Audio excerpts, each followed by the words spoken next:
Hi, I'm Tony Kramer with RDO Equipment Company. Thanks for tuning in to another episode of the Agriculture Technology Podcast.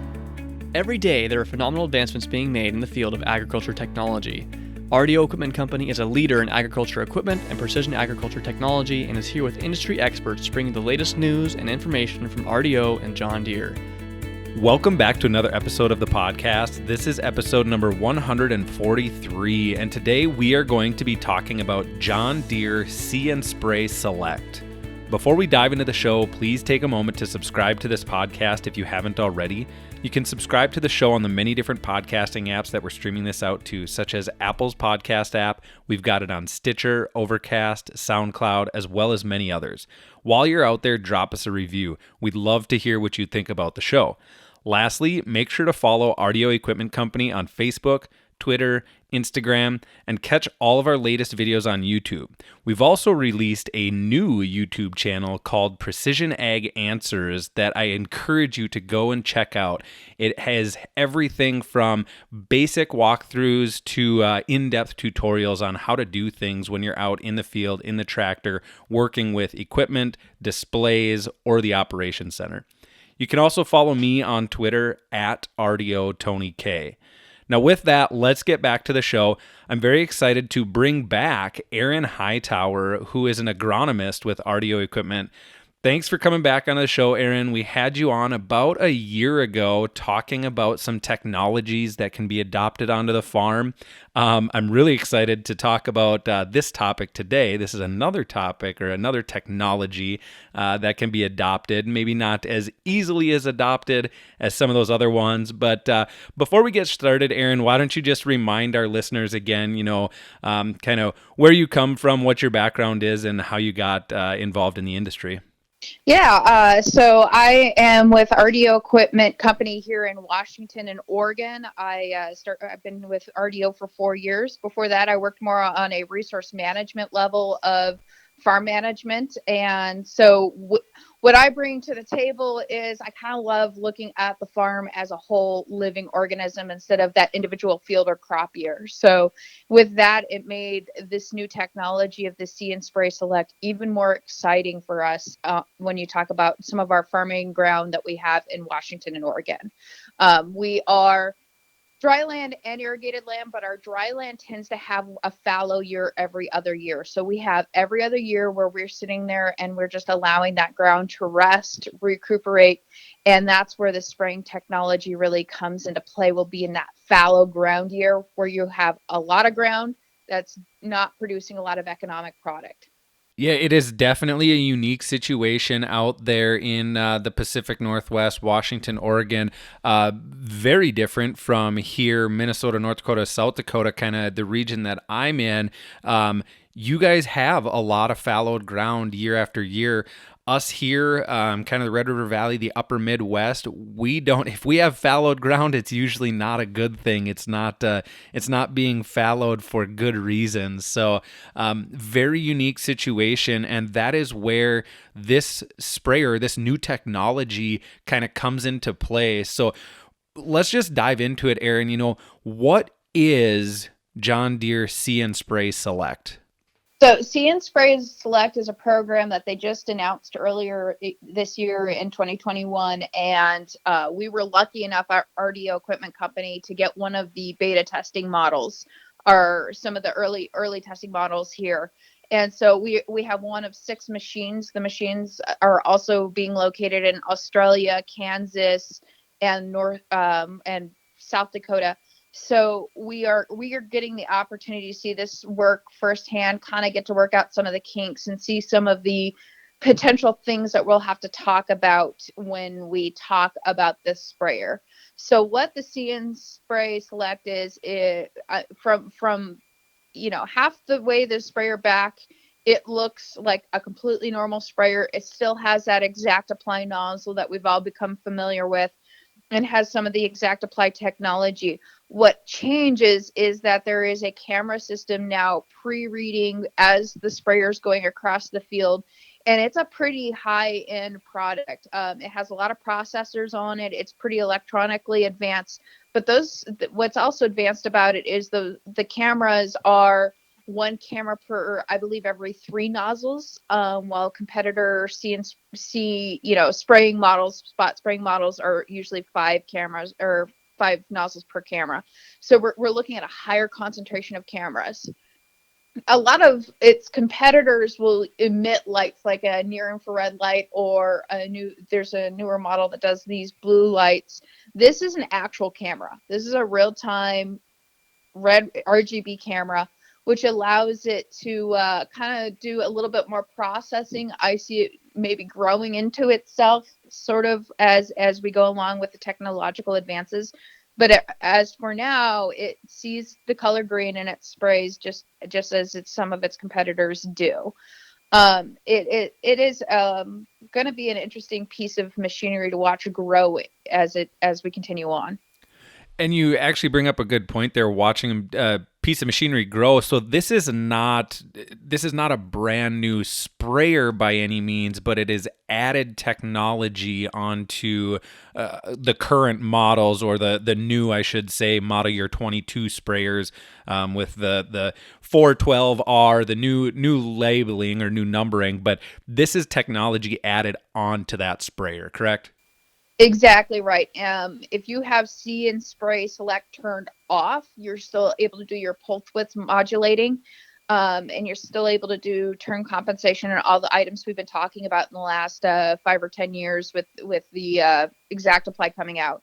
The sprayer itself, I really say it's 3 sprayers in one. If you want to do a traditional broadcast spraying like every other day of the week, or like your old series, 4 series sprayers, you can do that by changing the settings. If you want to do pulse width modulating, which is something we've all become comfortable with in the last 5 years, you turn on the pulse width modulating. And then on top of it, now, if you want to do a select spraying where you're only selecting color variations of green, then you turn on the See and Spray. And it's interesting because See and Spray works in a couple different ways. They have, which I kind of highlighted in my Twitter account last month. They have it where it spot sprays as it sees green, but they also have what's called A+B mode, where you're putting a light broadcast using pulse width modulating in nozzle A of that turret, and in nozzle B, it's adding an extra punch when it sees more green. And that's more useful in what we call burn down in fallow season. So what will happen is this time of year in March, April, May, as you start greening up, we're going to run that A+B over a fallow piece of ground as it has a large green up. We're going to kill that off, and then we're going to come back through in May, June, July and put that spot spraying on. And what that happens with that is couple-fold. First, you're going to use less pesticide in that May, June, July as you're doing just the See and Spray. You're going to save up to 77% of your pesticide usage, which is the number one cost issue when you're doing fallow. You're not making money, but you're putting money on the ground still. It's going to reduce that cost. And also it allows you to change your pesticides. So what happens is your agronomist is getting up on a soapbox every 2 years and saying you should change your mode of kill so that you don't have weed resistance or weed issues. But we can't afford this mode change because those other modes are expensive. Well, when you burn down once with your usual, Roundup or whatever you want to use for that mode A, and then you go into the See and Spray, all of a sudden you can change to a different mode of action that is usually more expensive because you're going to be using less overall. Yeah, I really like how you put that there. It's kind of like 3, and the way that you explained it, it's almost even 4 sprayers in one. So you explain the fact that this sprayer can still be used in a traditional just pressure type spraying. You can turn on the pulse width modulation, so you have the taking advantage of the ExactApply system. And then you have the 2 kind of See and Spray models that you had talked about, just spot spraying where it is, or the broadcast plus a spot spray to kind of give it that extra punch. And you actually kind of dove into the next question I was going to ask. what are the benefits of running a system like this? What is it? How is this system going to benefit the grower on that fallowed ground that, yeah, you're not getting any revenue off of it. You're just putting money into it. How is this system going to help them in that situation? It's funny you mentioned that's 4-in-1. I really had a thought the other day that it's a lot like the difference between Grandpa's pocket knife and a Leatherman. Grandpa's pocket knife is still very usable, but when you got your first Leatherman, you upped your game a little bit. So it is the Leatherman of spraying. I like that. Yeah. So the benefits and concepts are kind of like, first off, again, you're using less pesticide when you don't need it.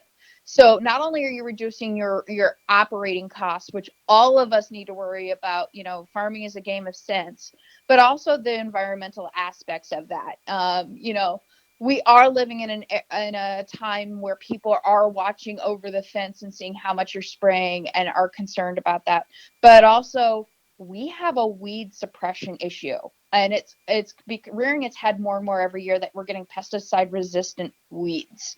And so this is the money and sense and environmental aspect of changing your mode, only spraying what you have to, getting ourselves in a situation where we are controlling 100% of those weeds, and we're not having that weed pesticide resistance that it's becoming more and more an issue every day. Plus greater control. You're having greater control of what you're doing out there instead of having to worry about, should I spray this field or not? Because are the weed pressures bad enough or not in this fallow ground? Do I need to wait an extra week? If I wait an extra week, will it be too hot and the weeds will have already started dormancy? You're starting to really think about that more of a larger picture of, it doesn't matter if it's cost effective or not, because I'm only going to be using what I absolutely need. The only, flat expense that is being used now will be the running of the engine, that fuel usage and DEF usage and the time of the person driving across the field, and taking out that variable rate of how much pesticide am I using. Yeah, those are all very good points, and something that needs to be taken into effect when we talk about crop protection and you talk about the weed resistance and everything that we're dealing with. Now, before I dive into the last question here, I do want to ask you, Erin, with everything, the way the camera system works and the benefits and everything, and the fact that it is to be used on fallowed ground, this technology is not going to be for every farm out there, correct?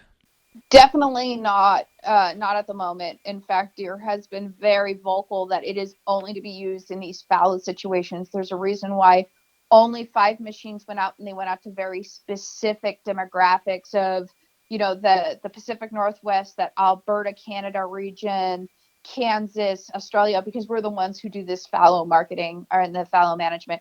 And there is, because that system has, with every risk, there's a reward, and every reward, there's a risk. We have a reward of this brand new See and Spray Select program. The problem with the See and, or I guess it's not a problem, but the limitations of the See and Spray is you're not doing it in pulse width modulating. That pulse width modulating has to be turned off for the See and Spray to work. So you're kind of going back to broadcast spraying.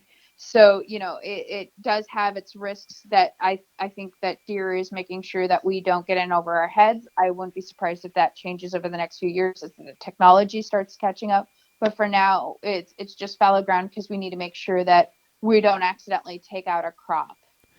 Yeah, and that's it. I mean, both you and I know that with the advancements in technology and where the ag industry is going, so this technology, this sprayer right now, or this setup, really meant for that fallowed ground type of application. But that's not to be said that sometime in the future there may be more technology added to it, or different technologies that come out. So I'm really excited to see where this is going to go. I mean, we look back to the days of the cabless spray coops and how crop protection was done with gallons and gallons of chemistry, and now we're using micro rates and cameras and all this other stuff. So it's really cool to see all of this stuff adapt and advance with the more and more technology that's out there. Right. And there's other limitations at the moment too, which I see maybe being relaxed. First off, you can only use it during full daytime, so you have to shut it off 30 minutes before sunset, and you can't turn it on until 30 minutes before or 30 minutes after sunrise. So you have to be smack dab in the middle of that day, and it also can only be used at 12 miles per hour or below. So it kind of took all that speed that we were able to use with the pulse width modulating, kind of backs it back down because it's not pulse width modulating, and because we don't want to overdrive those cameras. So there's a lot of limitations at the moment, but for the environment that we farm up here with the fallow ground, these restrictions really aren't that restrictive for us. We typically don't spray a ton at night in the Pacific Northwest anyway, and also with the hills and the terrain that we have, we're not running that fast in many cases anyway. So those restrictions kind of were not important to us in the Pacific Northwest and the value that it brings, but it could be problematic for other people who wanted to try to get creative and use this outside of the fallow environment.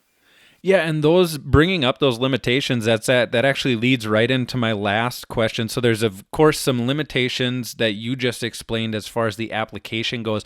Are there any compatibility limitations? Is it only compatible with specific options on these sprayers that are out there?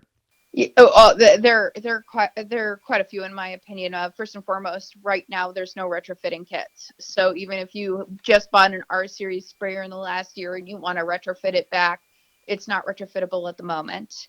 You still do have to have the exact apply system put on, and that, as compared to its competitors, is a restriction that it does need to have the exact apply system. The reason they're doing that is because they need the A plus B system that the exact apply has become very known for. It also is only limited to the 90-foot, 100-foot, and the 120-foot booms, so no bigger, no smaller. And right now, that pretty much is also limited to the metal frames. There's no putting it on the carbon fiber at the moment. Nozzling.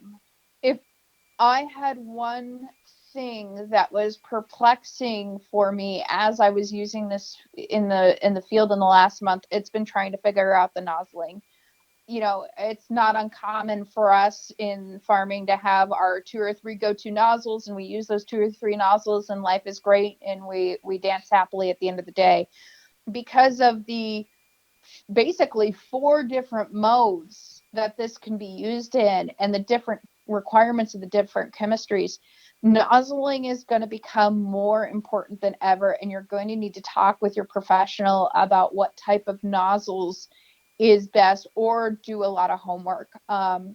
Used to be, even up to last year, you want to choose a nozzle, you go to the published chart and you look it up, and life is good, and you know pretty well what you're getting yourself into.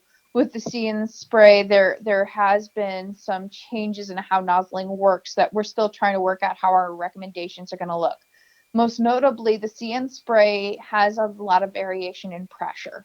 As all of us know, when you select nozzles, you select it based off the pressure you're going to run. Well, that pressure is just as we're learning the machine. At this point, it fluctuates a lot. I could see that in a year from now, I'll be eating my hat, and I'll be eating these words that will have figured out how that pressure is more consistent than we think it is. But at the moment, playing with it for the first month, the pressure has been something that is going to play a lot into how you're going to choose your nozzling and your nozzling system. And it may mean that you have to invest more in nozzles than you're probably used to in traditional models of sprayers.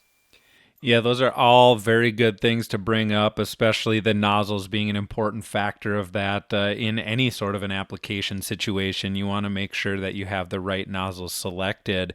Now, getting the opportunity to run and see this sprayer out in the field, Erin, is there any sort of a neat thing you'd like to share with us? I know that we don't really have a success story at this point, but what's a neat piece of information you could share with us about this sprayer that you really enjoyed?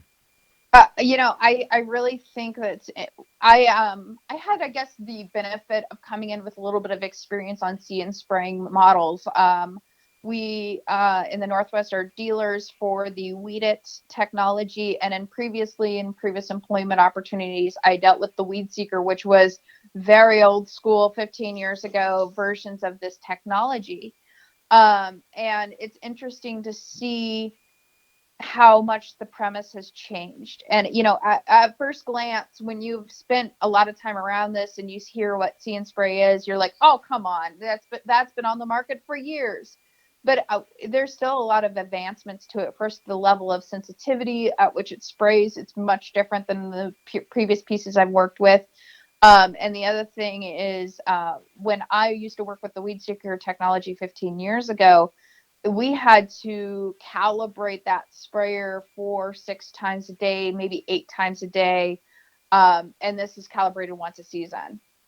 So that alone, the amount of time you're saving trying to get the piece calibrated is spectacular.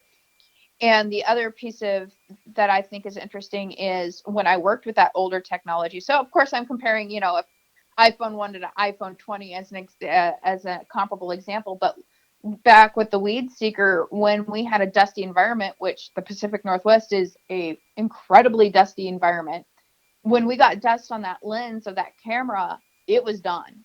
That sensor was not going to read. It was not going to spray. It thought it saw brown, brown, and brown. What I really like about the See & Spray Select is you have settings in there where you can say, if you don't know if you're reading right or not, spray. Or if you don't know if you're reading right or not, don't spray, which allows you a controllability so that if you're in this dusty environment, we're heading into a world-class drought in certain regions of the Pacific Northwest this year.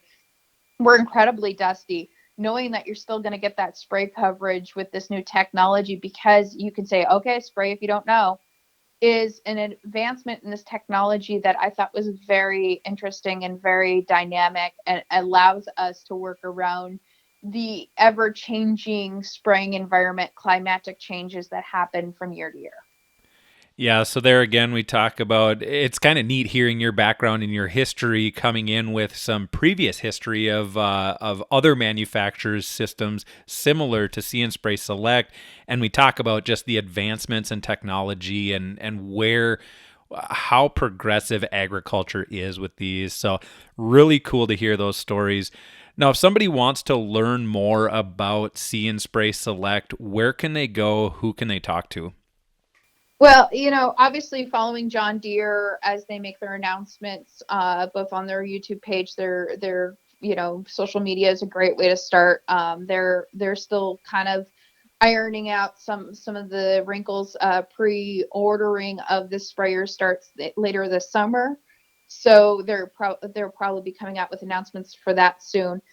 And obviously, spending some time with your RDO equipment account manager, learning about that technology, working with us, the agronomists of RDO, to figure out whether it's a good fit or not, because this is one of the first pieces of technology where the answer is it may not fit your operation, and we need to have that conversation with you. So, just visiting with your RDO equipment company, or you can see us at rdoequipment.com. I just want to thank you, Erin, for taking the time to join me again on the podcast and talk about See & Spray Select. It's always fun learning about this new technology, and it'll be fun to see the growing season go on as you guys get to work more with this technology out there in the Northwest. So thanks again for doing this. Yep, thank you. Thanks for tuning in to another episode. If you have questions about the technology and products discussed, or have ideas about future episodes, please leave them in the comments below. You can also subscribe to RDO's YouTube channel and be in the know about each episode, or tune in on any streaming service. Thanks for listening.